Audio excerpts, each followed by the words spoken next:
Minecraft. Vast, infinite land with endless possibilities. Wait, what? Where am I? Hey, get me out of here! Get me out of here! Minecraft oneblock. I will be spending 100 days on this map that starts out with a singular block. How, you may ask? Well, this block has an infinite amount of blocks within it. Every time I break it, it respawns as a new block. By continuously mining it, I will enter new phases, which will get me closer to beating the game. Like this! Boom! Phase 1. Plane phase. I have 3 goals to accomplish in this video. 1. Build a cool base. 2. Kill the ender dragon. And 3. Get a beacon. So, let's get started. Day 1 I began by, you guessed it, breaking blocks. This carried on until my first pet spawned, a pig. Let's call her Penny. I decided that this platform wasn't big enough for the 2 of us. Sorry, Penny. So I expanded it a bit for comfortable living. Isn't that nice, Penny? We can stretch our legs, kick back, relax even? Oh, I should shut up? Right. Anyways, I was then given a water bucket to be able to go under the base, place a block under our infinite block, which meant I could catch blocks that are affected by gravity, like gravel. I got more friends, so I thought it'd be kind and make a pen. And by make a pen, I mean build a very small fenced off area that I'll shove their little bodies into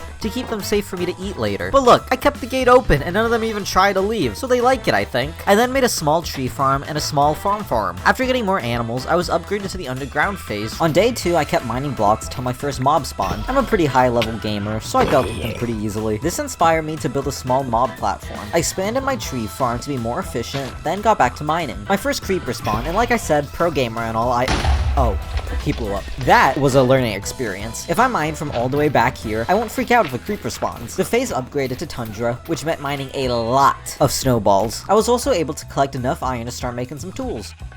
The smell of burning mobs filled the air, which meant the start to day 3. However, a huge flaw in this platform was a lack of walls. Most of my mobs just ran off like a bunch of idiots, and the few mob drops I may have gotten just got blown up, which made me the idiot. This was a rough start to the day, but my big spruce tree grew, so I forgot about it quickly. Big tree equal lot of wood equal me happy. A dog spawned, but due to a case of small brain, I had placed my crafting table right next to the pen, which the dog jumped into and killed both of my sheep. Spoiler alert, I never get another sheep. This day has been quite a roller coaster. Ooh, a polar bear. I needed to balance out how stupid I was earlier, so I rubbed my 2 brain cells together and came up with a plan to melt ice so I'd get water that I can make an infinite water source with. On day 4, I successfully got some mob drops. Every so often, a mob party would happen for mining the block. This just spawned a lot of mobs that I had to kill. However, I think there was a little slip up because the mobs actually killed me. Right next to the edge. I thought I had lost everything, but to my surprise, I just lost the most important stuff, like my tools and chest plate. I remade my gear and decided I needed revenge on the mobs, so I began to make a mob farm. I gathered up all my wood, started water climbing, and mistimed it so that the water source I was in was lowering before the next one could catch me. I paused my game in hope that I could come up with some plan to get out of this situation. This was cope. I had to accept my fate and drifted off into the void, losing everything I just spent today collecting. Day 5 was the start to a new day. I wouldn't let this get me down. I regathered a bunch of materials and faced my fear. I climbed up to the tippity top of my mob farm by water again and successfully reached its peak. During a quick mine break, another dog spawned. I wasn't sure if he could kill any of my other animals, and I didn't have enough bones for him, so I just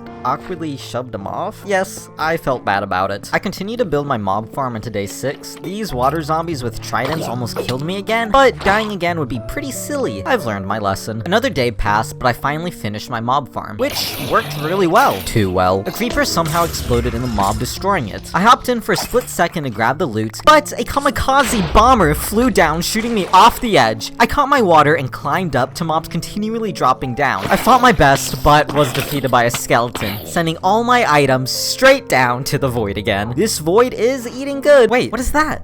My wood and pick survived? All hope is not lost yet. Oh, die again and actually lose everything but my shovel.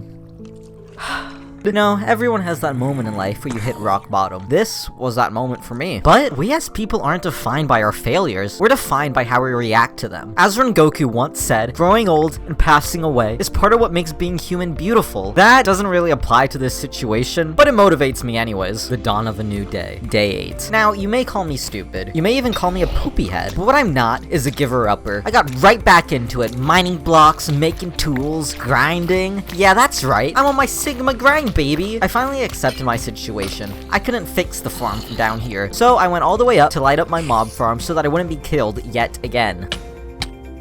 On day 9, I finished fixing my farm and was finally able to use it. Now that I had my mob farm figured out, I could focus on other things. I expanded my crop farm so that I could hopefully begin to breed my friends. I won't kill them. I built a small hut for my storage on day 10. Yup, that's all I managed to do.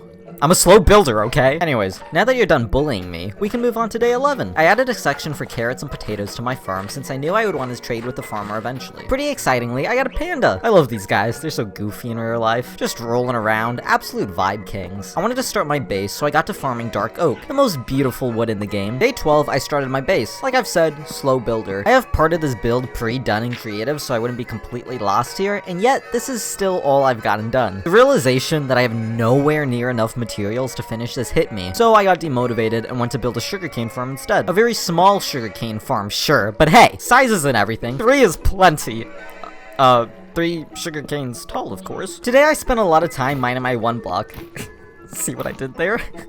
That's the name of the map. I also could no longer stand how ugly this tree farm was, so I promptly ripped it out the ground and moved it. This went into day 14, where I then added little hats above the dirt, which will stop the tree from getting all big and tall. I'm short, so I don't like the big trees. They remind me of my insecurities. I got a villager named Kendra, so I then wanted to make a house for her. I tried to do a little strat where I had 2 Minecrafts open so I could copy my build easier, but that ended up giving me the Alex skin. Don't worry though, the ugly hand will be gone soon. On days 15 through 16, I worked on finishing up the house for Kendra. She owes me big. I added a nice little pond for flavor and brought Kendra into her new home. She didn't seem very grateful. I mean, I literally had to force her into the house. People these days. I finished up the house details on day 17 and spent a lot of time mining my block in hopes of another villager spawning. During this, these guys kept spawning. For some reason, they weren't attacking me, so I just let them chill. I was a bit anxious they would have some mechanic I didn't know, but they ended up being pretty cool guests, which really just goes to show that you shouldn't be so judgmental to others. On day 18, my lack of sheeps really hit me. I wanted to build an iron farm, which meant I needed beds for my villagers, which is normally as simple as shearing a sheep till you have enough wool. For me though, I had to wait for enough spiders to die in my mob farm to craft their string into wool. I needed 5 beds, which meant 60 string. Doesn't sound like a lot, but my mob farm was very inefficient for spiders. In the tutorial, they added ladders in the mob farm hole. I don't really know why, but hey, I'm a follower, so I did it. I thought that the spiders might be getting caught on these ladders, so I went up to remove them and began to get more string. I also had these turtles chilling near my infinite water source for a while. I decided to upgrade their living space and remove the water, then shoved one of the turtles to my pool. When I built it, I didn't fill in the slabs all the way. The turtle instantly swam through the hole to its death. So what was intended to be a good deed was really me destroying the only place that they knew as home, kidnapping a turtle, and being the cause of his death. It's the thought that counts? Well, my other turtle decided to go to the farm's water source. Good choice, buddy. I learned my lesson, so that's his home for the rest of the series. By day 19, I was upgraded to the nether phase. This meant blazes would spawn, a big concern for my mainly wooden base. I had a genius plan and used a shield to block their fires, so my base lived another day. The next day, I got another villager and moved him in with Kendra. I gathered up every string I had and was able to make enough beds to build an iron farm. This was the start to their long life of hard labor for me. Isn't it great being the boss? And no, they get no benefits. Day 21, I gathered up a bunch of crops and worked on breeding my villagers for my iron farm. For day 22, I built a cobblestone generator. Now think to yourself, how would you use this? Oh, sitting here mining the same spot all day?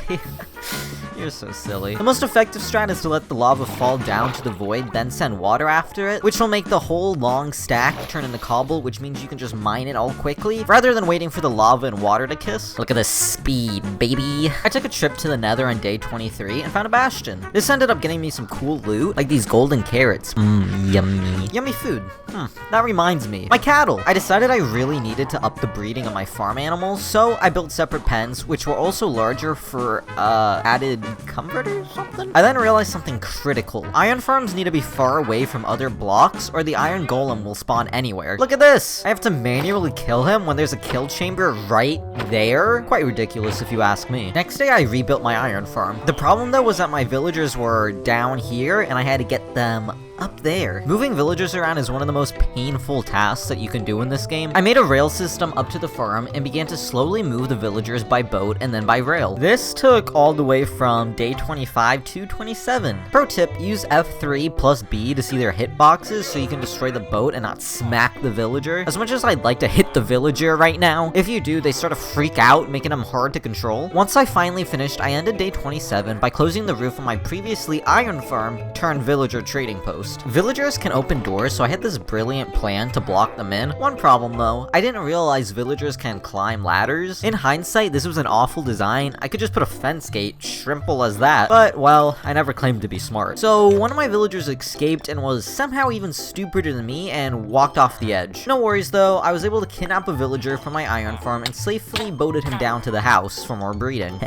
You're coming with me, buddy. On day 29, I made an enchantment table. I needed at least 15 bookcases for a level 30 enchantment. You know what that means. Cows, it was fun having y'all around. I remember when we'd sit together at night and moo into the sky. Good memories. From this day on through day 30, I tried to get a mending book by making one of my villagers into a librarian. Luckily, I eventually got one and had enough emeralds from mining that I could lock down the trade before it disappeared. Day 31 was a big day. I added a bit to my base, which is really just a wall with a road at this point. But then, I enchanted my first diamond pickaxe. Boom! First try, best enchantment in the game. Just look at my excitement. This led into day 32 where I continued to work on my base. I made some cool lanterns. I mean, look at these things. Beautiful. I knew I would eventually want cheaper trades, so I got to work making splash potions of weakness. In case you didn't know, splashing a zombie villager with a weakness and then force-feeding him a golden apple makes all their trades cheaper. I love scaring my workers into cheaper labor. Talking about cheap labor, I checked up on my iron farm and turns out it was working pretty well. On day 33, I set forth my plan and got a zombie to attack my librarian. This turned out to be a fatal flaw. I went to go check for him and he disappeared. I thought he was a librarian, not a magician. What happened to him? Oh, that's right. Turns out I'm in normal difficulty, not hard. Hard difficulty is the only one with a 100% chance to turn villagers into zombie villagers. I facepalmed hard, realizing I lost my mending book villager. To fix my mistake, I yet again kidnapped a villager from his loving family. Sorry, buddy.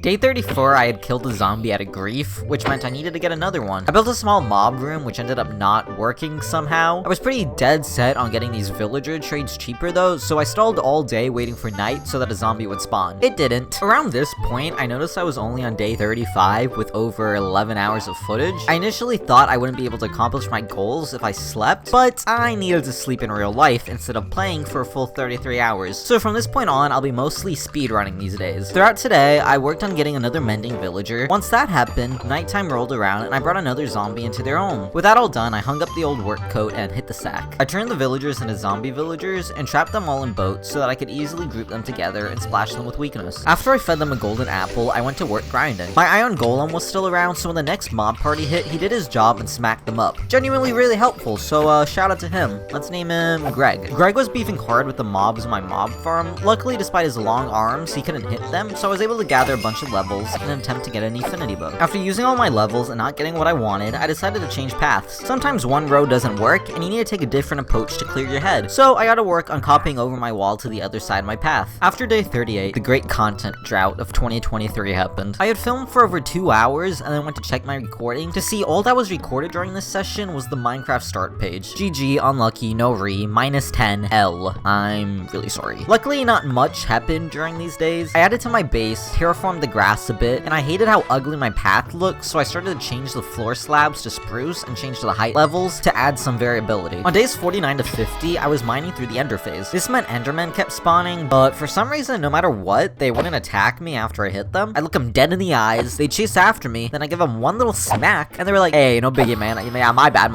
I'll back up. All the struggles so far have made me heartless. I needed their pearls, so I murdered them in cold blood. I started to work on my base again and built some of the roof. I really wanted to make it from dark prismarine, as it's undoubtedly the best roof block, but I quickly realized I had nowhere near enough and no way to get more, so I left it as is so I could stare at how pretty it is before I eventually have to remove it. Days 51 through 53, I spent adding a cute little Japanese style house for my panda. My original panda died somehow. Actually, thinking about it, a lot of my friends died without me even realizing it. Have I grown so cold that the death of my only company in this vast land of emptiness has left me unfazed? Martin Luther King Jr. once said, if a man has not discovered something that he will die for, he isn't fit to live. What do I have? A pretty, unfinished house, overpowered tools, villagers to sell me whatever I want? These are just petty, materialistic things. It's time to have something worth caring about. I'll treasure this panda. I'll name him, Poe? I don't know, I just played the Kung Fu Panda game, I'm not very creative. Day 54, I traded up emeralds to get more mending books so I could add them to all my tools. On day 55, I finally accepted that I had to change my roof. I switched it over to blackstone, which was like a stab to the heart, but I found it acceptable enough that I left it and went to mine more blackstone. While in the nether, I found my missing iron golem Greg. He was right outside my portal, just chilling with this cow that got here somehow. I fed him some iron and tried to shove him back through my portal, but he kept wanting to walk back towards the cow. I didn't have it in me to tear him away from his homies, so I left him to chill in this corner with his cow buddy. On days 56 through 57, I worked on my house. I had finished off the roof and added backing to my windows since I think it looks a little goofy with the sky in the background. I also boned me in my grass to add some flavor to the environment. Days 58 through 60, I felt my base was looking a little empty. I have my buildings, but besides that, there's just an infinite skyline spanning out in all directions. So I decided to add some walls. I went with this rundown style where basically you just spam different types of cobblestone and it ends up looking pretty nice. I then went to spruce up my pool a bit by adding some red sand. I was already on the end phase, so I knew my end portal was just around the corner. So I dedicated day 61 to mining until I hit it. Luckily, I didn't build anything down there or it would have been mounched. So I have to be honest with you all. I've been putting up a strong, bold face throughout this whole video. I've had multiple fires break out because of my cobblestone generator. Something about having wood one block away from a lava source meant fires would get started. However, my breaking point has been reached on day 62. A raging fire began as I was away enchanting. Luckily, I was able to swoop in and punch out the fires. I officially packed away the lava for good in fear more of my base would be destroyed. This actually worked out well since I hated how it looked, so I could finally tear out the cobble and smooth it over with slabs. Oh yeah, and I also hopped in to face the Ender Dragon.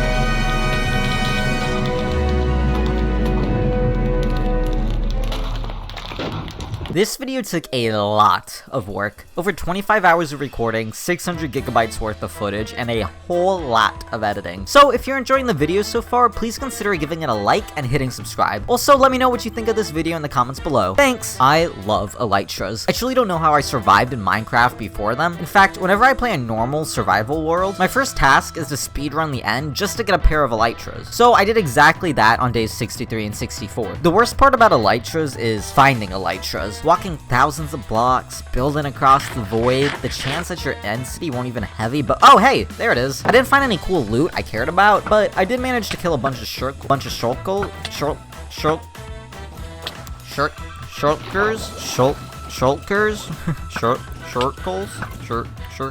wowie, I cannot say that word. And I got my elytra, which is very exciting.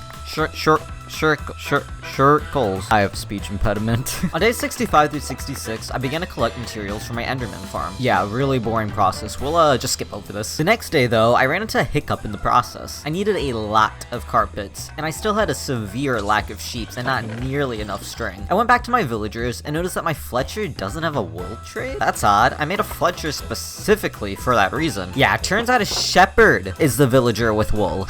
I began to breed my villagers. While waiting for my villagers to grow, I spent days 68 to 69 filling in my paths and finishing up my wall. Once my villager finally grew on day 70, I traded for my wool and went to finish my Enderman farm. This took until day 71, where it took forever to get an Endermite. I was seriously pushing death here for a while, and it still took me forever. I'm convinced I have the worst luck in this game. Also, it's a good thing I didn't use my one name tag, as I needed it here to call him Slug. But it was all worth it, cause check out how efficient this farm is. Day 72 through 74, I spent building my base. I basically just added in some more walls, then connected the roofs. On day 75, I expanded my sugarcane farm as I needed paper for my rockets. From this day on through 77, I repeatedly turned my villagers into zombie villagers and cured them for cheaper trades. I mean, look at that. 1 emerald for a mending book? Absolute steal. I didn't get much else done since the zombie villagers were sharing boats. This meant when they got cured, if the other villager was still a zombie, it would re-attack the villager. I could have put them in different boats, sure, but that didn't work out very well for me. Good news though, if I stayed in the same room with them, they would be aggro at me and would not attack one another. On day 78, I built more of my wall and got a mob party filled with these guardian guys. The big dude,